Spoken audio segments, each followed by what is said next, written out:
श्री कृष्ण भगवान ने दुर्योधन से कहा कि उसने तीसरी बड़ी गलती ये किया कि अपना मामा शकुनी को अपना शुभ चिंतक समझा और अपनी पथ दर्शक बनाया। हुआ ये था कि जब धृतराष्ट्र बड़े हुए तो उनके विवाह को लेकर समस्याएं उत्पन्न हो गई। उन दिनों ये मानना था कि जो काम पति नहीं कर सकता वे काम पत्नी को भी नहीं करना चाहिए। इसलिए अगर धृतराष्ट्र नेत्रहीन पैदा हुए तो उनका विवाह किसी नेत्रहीन राजकुमारी के साथ ही होना चाहिए था। परंतु आसपास के किसी भी राज्य में नेत्रहीन राजकुमारी नहीं थी।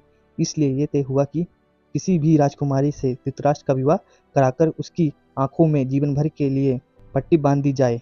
प्रस्ताव लेकर जब भीष्मपितामह गांधार नरेश के पास पहुंचे तो गांधार नरेश ने इस प्रस्ताव को स्वीकार कर लिया गया, किंतु गांधारी का एक दोस्त था। उस दोस्त से मुक्त करने के लिए उनका विवाह पहले बकरे से करवाया गया था। जब यह बात विवाह के पश्चात धृतराष्ट्र को पता चला तो इस बात को लेकर युद्ध हुआ। हस्तिनापुर की सेना ने गांधार पर आक्रमण बोल दिया।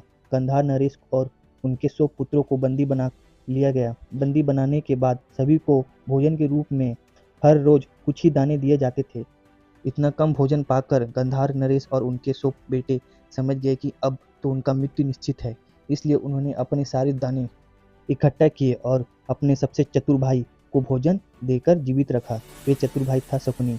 जिस दिन शकुनी ने देखा कि उसके पिता और 99 भाई की मृत्यु हो गई, शकुनी ने प्रतिज्ञा लिया कि जिस प्रकार मेरा कुल का नाश किया है उसी प्रकार धृतराष्ट्र के कुल का नाश करेंगे। प्रतिशोध लेने के लिए गांधार छोड़कर स्वतः हस्तिनापुर आकर अपने बहन का ससुराल में रहने लगे। तो श्री कृष्ण ने दुर्योधन से कहा कि तुम्हारा मामा प्रतिशोध के भावना से ही हस्तिनापुर में रह रहा था और तुम उसको अपना शुभ चिंतक समझ रहे थे।